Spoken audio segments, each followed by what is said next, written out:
Amis téléspectateurs de la télévision catholique du Bénin, Lumen Christi TV, bienvenue dans votre émission Enfants sans mission. Enfants sans mission, c'est votre émission hebdomadaire dédiée à l'enfance missionnaire et à l'éducation des enfants. Aujourd'hui, nous mettons la lecture à l'honneur, ce trésor souvent délaissé pendant les vacances. Pourtant, lire permet de grandir, de s'épanouir et d'aborder la rentrée sous un autre angle. Alors, quels sont donc les bienfaits de la lecture pendant les vacances scolaires? Pour en parler, j'ai le plaisir de recevoir sur ce plateau le Père Patrick Paraïso. Il est directeur du complexe scolaire Saint-Michel de Cotonou. Mon Père, bonsoir. Bonsoir, M. Tibus. Merci bonsoir, chers téléspectateurs de Lumen Christi TV. Merci d'avoir accepté notre invitation. Merci beaucoup pour l'honneur que vous me faites d'être avec vous ce soir. Avant d'entrer dans le vif du sujet, il est important de bien cerner la notion de lecture. Alors, mon Père, comment peut-on définir la lecture? Merci beaucoup, M. Tibus. La lecture, d'abord, il faut commencer à préciser qu'elle nécessite un apprentissage.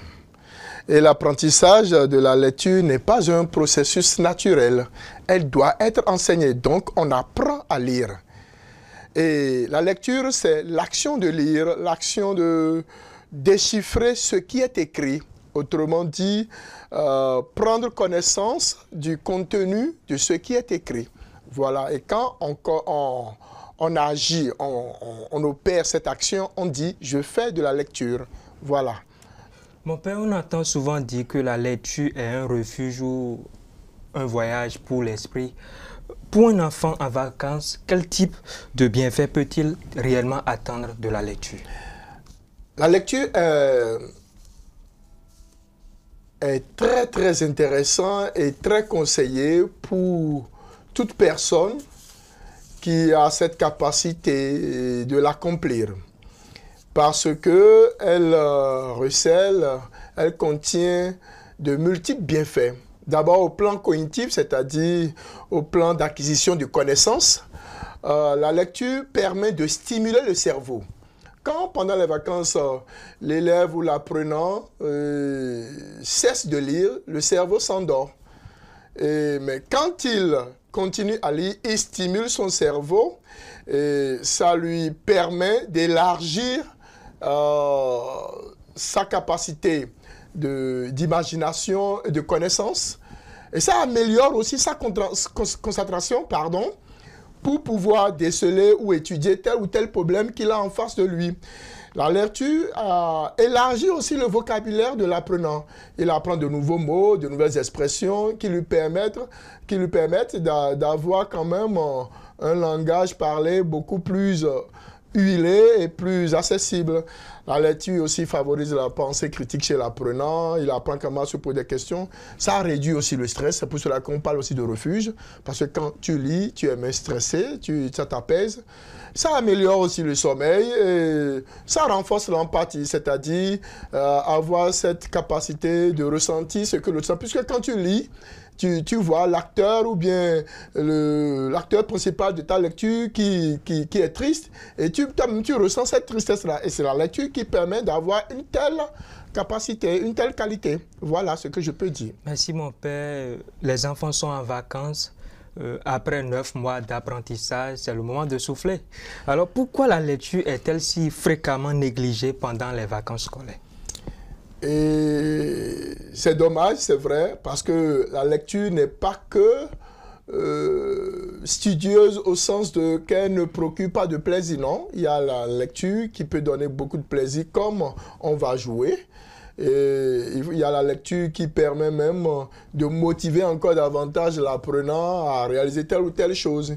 Mais cela est souvent délaissé parce que nous sommes à l'ère du numérique où on pense que ce n'est que les écrans qui peuvent attirer, ce n'est que tout ce qui est image qui peut, alors que la lecture est un grand outil de voyage qui permet de se déplacer de façon virtuelle sans se déplacer physiquement. Voilà, et donc on constate que beaucoup de parents ne continuent pas cet exercice qui permet à l'enfant d'être encore beaucoup plus intelligent qu'à l'ordinaire. Il est vrai que les enfants sont aujourd'hui plus attirés par les écrans, les jeux, les téléphones portables. Alors mon père, comment pouvez-vous, en tant que prêtre, éducateur, créer ou raviver chez l'enfant le goût de la lecture? D'abord, reprendre aux enfants, le dire aux parents que la lecture est indispensable et doit être maintenue. Je le disais à quelques parents il y a quelques jours que un enfant qui lit ne serait-ce que 1 à 2 pages par jour, mais donne beaucoup plus de capacité à son intelligence. Même pour mieux faire les maths, même pour mieux faire tout ce qui est scientifique. C'est pas la lecture n'améliore pas que le côté littéraire. Non, ça permet même de savoir embrasser ce qui serait, entre guillemets, scientifique, qui paraît peut-être difficile ou alambiqué pour ceux qui font de la littérature. La lecture aujourd'hui, je conseillerais aux parents d'en faire un moyen de motivation. C'est-à-dire, tu réussis à ceci, ce n'est pas d'abord un téléphone que je vais t'offrir, mais je t'amène moi-même à la librairie, que tu choisisses les livres que tu veux. On peut prendre des bandes dessinées, on peut prendre en fonction du caractère que les parents voient chez leurs enfants, on peut orienter la lecture. Moi, j'ai appris à lire beaucoup plus les bandes dessinées parce que j'aimais beaucoup plus aussi. Ce sens-là, ça donne beaucoup plus d'imagination de créer. D'ailleurs, les plus grands artistes, c'est des gens qui ont beaucoup lu. Ceux qui font les acteurs de cinéma ou les créateurs, les auteurs de cinéma, les réalisateurs, c'est des gens qui lisent beaucoup et qui arrivent maintenant à reproduire en image ce qui a été mis par écrit.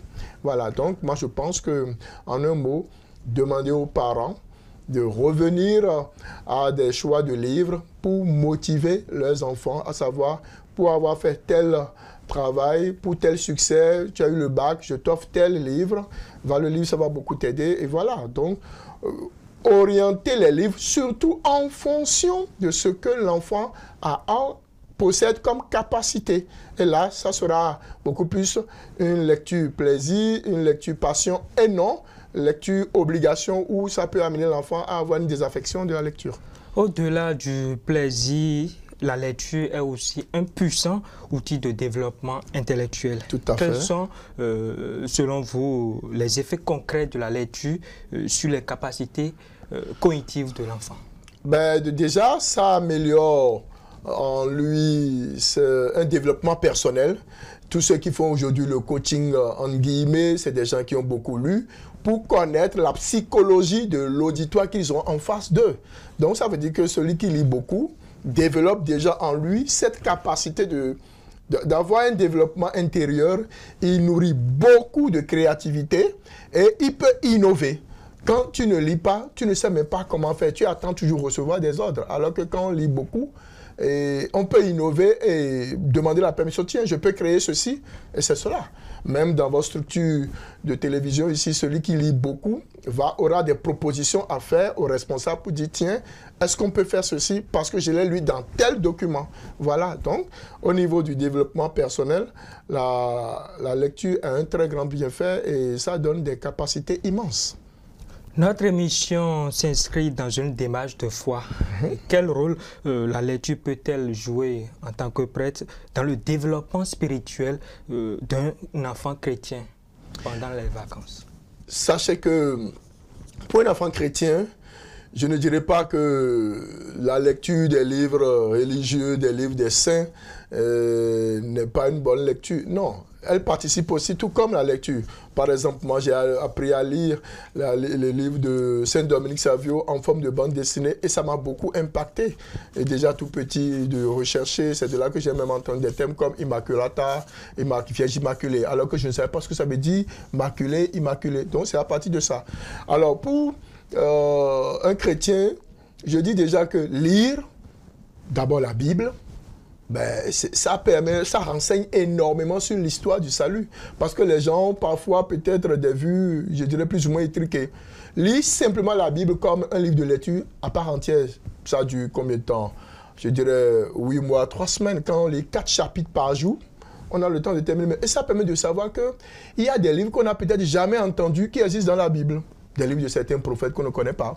Je dirais par exemple Jonas ou bien, je dirais par exemple Osée, que les livres qu'on ne lit pas régulièrement, ou des livres de l'Ancien Testament, que les gens ont peut-être les 2 Maccabées, ou bien des livres qui ont plusieurs noms selon les éditions, et qu'on ne sait pas. Alors que il y a des histoires de la Bible qu'on va se dire, mais tiens, il y a eu ça, mais comment voir, quand on parle de Rahab, les gens ne savent pas de quoi ça parle dans la Bible, mais ça instruit beaucoup, et ça permet même de connaître la géographie dans laquelle le Christ a vécu, et ça dit plein de choses. Donc pour moi, un livre chrétien n'a pas seulement pour but, la lecture chrétienne n'a pas seulement pour but, d'instruire, mais ça renseigne et ça instruit et ça permet d'avoir même beaucoup d'imagination, de dire, mais tiens, ça me permet d'imaginer quand même le cadre dans lequel le Christ a vécu.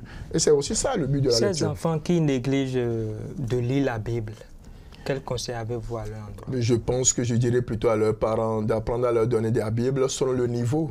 Il y a la Bible pour enfants, il y a la Bible pour adultes, il y a aussi la Bible pour seniors. Donc aujourd'hui, c'est vrai, on recherche beaucoup plus des livres, des lectures imagées. Mais à partir quand même d'un certain niveau, on peut rechercher des livres où c'est plutôt l'écrit qui permet de créer l'image dans l'esprit du lecteur. Et ça aussi, c'est le but de la lecture aussi. La reprise des cours après une longue pause est parfois source d'anxiété pour les enfants. Mon père, en quoi la lecture peut-elle un bon moyen de préparer la rentrée en douceur et avec de sérénité? La lecture serait un grand atout au moment de recommencer le chemin des classes, parce que le cerveau ne se serait pas endormi, il serait beaucoup plus toujours actif. Et c'est d'ailleurs dans ce cadre qu'il y a souvent des coups de vacances un peu partout, histoire de réveiller. Parce que quand on se couche, le cerveau, lui, ne travaille pas au sens où il est tout le temps au charbon, non. Il est beaucoup plus vraiment au repos pour entre guillemets, se refaire et être capable d'emmagasiner encore tout ce qui sera lui donné comme information. D'où, pendant les vacances, lire ne serait pas fatiguer le cerveau, mais plutôt le nourrir. Parce que quand on est en activité, ça renforce en capacité ce qui est fait. On dit souvent même en science que le muscle qui ne s'exerce pas s'atrophie. Autrement dit, de la même manière, les organes qui ne vont pas être mis à contribution tels que le cerveau, vont aller au ralenti. Et souvent, quand on veut reprendre la lecture, on a de la migraine parce que on a du mal à finir une page de leçon en quelques minutes, alors qu'à force de lire régulièrement, ça donne cette rapidité, cette facilité à vite apprendre, à vite mémoriser. Et ceux qui lisent beaucoup sont souvent forcément les intelligents, les intellectuels. Merci mon père, nous avons parlé des enfants, mais le rôle des parents est aussi crucial. Tout à fait. À votre avis, quelle place les parents doivent-ils accorder à cette activité dans l'organisation des vacances de leurs enfants?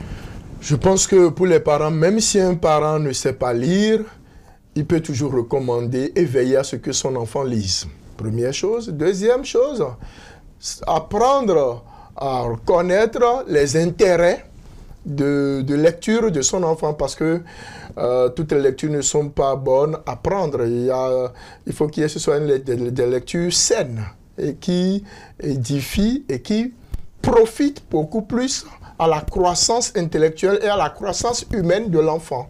Et donc, les parents ont un rôle important dans la mesure où ils auront à aider leurs enfants à savoir choisir. Et quand ils aiment les lectures, ils aiment eux-mêmes lire, c'est encore du bonus pour les enfants. Voilà, il y a des familles où papa et maman, tout le monde lit. Il y a même des concours de qu'est-ce qui va mieux lire vite son livre et savoir le résumer. Les parents ont un rôle à jouer dans la mesure où ils pouvoir inciter l'enfant. Si tu lis ce livre-là, fais-moi le résumé ou fais-moi les dessins de ce que le livre dit. Et ça permet à l'enfant de chercher encore à mieux creuser davantage en faisant attention à ce qu'il lit pour répondre aux motivations qui lui ont été faites. Alors, les enfants qui négligent la lecture, est-ce la faute aux parents, aux éducateurs? Je dirais d'abord que c'est surtout à l'éducateur, parce que tout éducateur, surtout à l'école, doit tout faire pour donner ce goût à l'enfant d'aimer lire. Comme je l'ai dit tout à l'heure, l'apprentissage de la lecture n'est pas un processus naturel. Il n'y a pas dit « parce que je suis né, je vais à l'école, je sais lire ». Non. On apprend à lire. Et quand on apprend, il faut de la régularité dans l'apprentissage pour que ce qui est appris devienne maintenant une qualité, presque un don. C'est cela. Donc, je pense que l'éducateur, en premier, a son rôle à jouer. Et ensuite, il doit être accompagné activement par les parents de continuer à motiver. Il y a des enfants qui ont envie de lire, mais parce que peut-être les parents n'ont pas les moyens, ils n'aident pas. Et c'est dans ce sens que les enfants aussi doivent apprendre entre eux à s'entraider en se passant des livres corrects, des livres sains, et non des mauvais livres qui n'éduquent pas. Ou bien les parents savoir leur proposer d'aller s'inscrire par exemple à l'Institut français que nous avons ici à Cotonou. Avant on parlait du Centre culturel français. Aller dans des petits, je dirais des petites bibliothèques qui permettent, où on peut passer les livres à moins de coûts. Je pense peut-être 200 ou 500, il y en a peut-être au 7 de Cotonou, où on propose à l'enfant de venir passer un livre et de le ramener après 2 semaines. Voilà. Donc je pense que tout ça, c'est encore possible. Donc pour moi, en définitive, et l'éducateur et les parents sont les 2 grands acteurs qui peuvent motiver un enfant à aimer la lecture. Mon père, à l'aide du numérique, les écrans captent toute l'attention des enfants. Comment trouver un équilibre entre les loisirs numériques et la pratique régulière de la lecture? Je dirais pour ma part personnellement que c'est vrai. Aujourd'hui, il y a la lecture numérique, il y a même des applications où tu as des livres qui sont numériquement constitués, ou même de façon... tu écoutes à distance et tu places des iPods dans les oreilles et tu écoutes la lecture. Alors que quand on a un livre où il y a le manuscrit, l'avantage c'est que ça aide les yeux, ça aide l'acquisition de la forme de l'écriture, parce que tu peux entendre un mot et ne pas savoir l'écrire. Et en même temps, quand tu lis et que tu n'arrives pas à lire le mot et le comprendre, ça te pousse à aller chercher au dictionnaire pour voir la même forme d'écriture, et déjà aller chercher au dictionnaire, c'est aussi apprendre à aller revoir ce mot-là. Et voilà, moi je pense que je proposerais beaucoup plus, même si le numérique constitue quand même un atout et une facilité qui n'est pas à négliger, que aller la place de la bibliothèque, la place du livre à lire manuellement a tout son sens. Et c'est d'ailleurs ce que je conseille aux apprenants pendant les vacances, savoir lire, savoir prendre du temps pour relire les livres de l'année écoulée, surtout en domaine de français ou même des livres d'histoire et géo. Voilà. Choisir le bon livre peut faire toute la différence dans l'expérience de lecture. Quel type, en tant que prêtre, en tant qu'éducateur, vous êtes directeur du collège catholique Saint-Michel, alors quel type d'ouvrage recommandez-vous pour les enfants selon leur âge et leur niveau? Je pense que pour ma part, je dirais qu'il faut recommander les livres aux enfants selon les niveaux. Il y a des livres qui doivent éveiller l'imagination, parce que quand on arrive à crier de façon imagée, c'est grâce aux livres. Donc dans ce sens, que des gens n'aient pas peur de lire des livres de bande dessinée, Tintin, et les Saints Dalmatiens, la Gaffe et tout, voilà. Il y a même des festivals de bande dessinée qui se font en Europe, et il y a des livres dessinés qui sortent chaque année. Ça permet vraiment de nourrir l'esprit. Ensuite, pour les ados, leur recommander des livres qui requièrent, qui réclament la concentration, savoir se poser, parce que les ados sont débordés d'énergie. Et à un moment donné, ça conduit à une dissipation, une distraction où on a du mal à rassembler ses énergies pour être concentré sur un problème précis. Donc, par moment, le livre doit pouvoir. Et là encore, il faut trouver des livres qui instruisent par rapport à des histoires de faits. Par exemple, s'il y avait une histoire sur l'Amazone, sur le Dahomey, qu'on le mette en forme de lecture pour que l'enfant découvre, mais c'est quoi l'histoire du Bénin? Par exemple, quand je prends les révolutions, pouvoir permettre à ceux-là qui vont dans des examens, lire pour nourrir des thèmes aujourd'hui qui sont sur d'actualité, l'intelligence artificielle, par exemple, quels sont les méfaits de la guerre, ainsi de suite, comment le problème, la domination de l'argent, tout ça, pour qu'il y ait des thèmes qui attirent quand on veut aller un peu plus vers des examens. Voilà. Donc, je pense que par catégorie d'âge, on peut proposer des livres. Et pour ma part, je dirais que j'aime beaucoup le sport. Et je dirais que je prendrais des livres de dessins animés qui parlent du sport. Et puis après, mais je prendrais un bon livre qui parle d'un développement personnel par rapport à la vie de l'enseignement, de l'éducateur. Voilà. Lire permet de s'épanouir. Il y a une diversité de livres. Il y a des livres d'anthropologie, Oui. de sociologie et même de sexologie. Alors, en tant qu'éducateur, un élève ou bien un écolier de CM2, de 6e, 5e, voyons, qu'est-ce que vous lui recommandez? Je pense que si un enfant me demande de lui proposer des livres, je verrai déjà son niveau intellectuel, sa classe, avant de l'orienter. Et c'est là que revient le rôle des parents, surtout, de savoir que mon enfant est à tel niveau, qu'est-ce que je peux lui proposer? Et quand un parent ne peut pas, je pense qu'il a le droit de demander de l'aide. Aidez-moi, quel livre je peux recommander à mon enfant? Aujourd'hui, si vous me demandez pour un élève de 6e qui a terminé la classe de 6e et qui va en 5e, quel livre je vais lui recommander? Je lui recommanderai tout de suite tous les livres de français de niveau 6e de l'année écoulée. Et je ne suis pas sûr qu'on change tous ces livres-là. Et ce n'est pas évident qu'il ait pris tout le temps de le lire. Donc, de prendre au moins un. Il y a des classiques aujourd'hui que nos enfants ne savent pas lire. Par exemple, le malade imaginaire ou le CID, qui aident beaucoup. Et revenir encore sur, par exemple, des livres comme Les Tresseurs de code ou pour quelqu'un qui est en terminale, quelqu'un qui est en 3e, le gond à bégayer, qui lit juste le mot gond. Comment on l'écrit? Voilà. Parce qu'aujourd'hui, nos enfants peuvent savoir parler, mais ne pas savoir écrire, alors que la lecture aussi permet d'améliorer l'écrit. Voilà. Donc, vous êtes directeur du complexe du collège catholique Saint-Michel.